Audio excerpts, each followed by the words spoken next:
Hello and welcome back to my YouTube channel.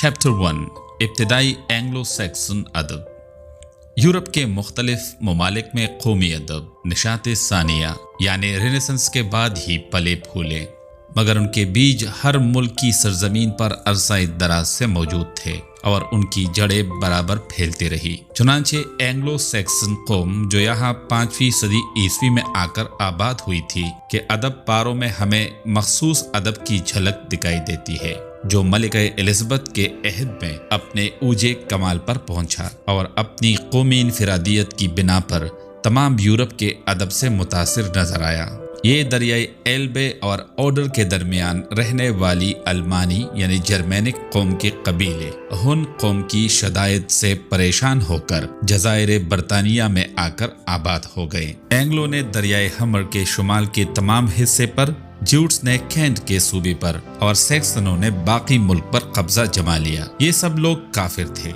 मगर 6ठी सदी ईस्वी के इख्तिताम तक सब ने ईसाइयत कबूल कर ली और उनके अदबी शाहकार जो हम तक पहुंचे हैं वो 7वीं सदी के आखिर में वजूद में आए। इस सदी तक एंग्लो सैक्सन कौम सबसे ज्यादा नुमाया हो चुकी थी। इसका खास पेशा ज़राअत था और ईसाइयत के असर से इसने अपना एक खास सियासी, इक़्तिसादी और अखलाकी निज़ाम बना लिया था। इसके अदब पर ईसाइयत का असर नुमाया है। इस अदब में इस कौम के ज़माने जाहिलियत के रसूम और देवताओं के नाम मिलते हैं, मगर ये सब ईसाइयत के असर से बदल दिए गए हैं। यहाँ तक कि एंग्लो सैक्सन अदब को ईसाई अदब कहना गलत ना होगा।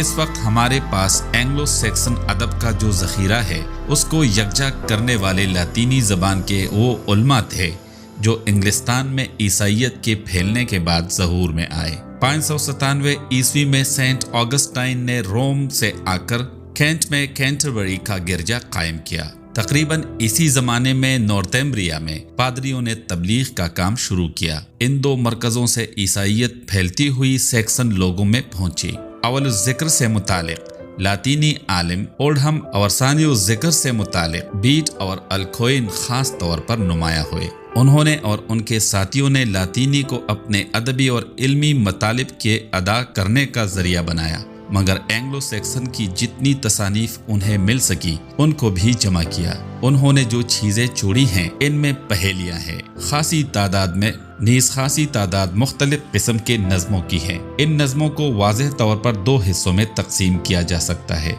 एक वो जिन पर कुफर का असर इस कदर गालिब है कि जो भी ईसाइयत के असर इनमें मिलते हैं उनकी बाबत ये राय कायम करना पड़ रही है कि ये आलिमों की जिद्दत का नतीजा है। ये नज़में अदबी नुक्ता नज़र से ज़्यादा बुलंद हैं। दूसरी किस्म की नज़में वो हैं जो अदबी लिहाज से कम दर्जे की हैं, मगर तमाम तक ईसाइयत के रंग में रंगी हुई हैं। मुमकिन है कि अव्वल ज़िक्र नज़में उस वक्त की तसानीफ हो जब सैक्सनों ने ईसाइयत कबूल नहीं की थी, और ये भी मुमकिन है कि ईसाइयत कबूल करने के बाद भी उनके मुसन्निफीन पर अपने अजदाद के मज़ाहिब का गहरा असर रह गया हो। ये रंग बहरहाल उन नज़मों की तख़य्युली खूबी में इजाफ़ा करता है। गरज रुझानात के एतबार से एंग्लो सैक्सन शायरी को ज़्यादातर गैर ईसाई और तमाम तर ईसाई 2 किस्मों में अलग अलग किया जा सकता है।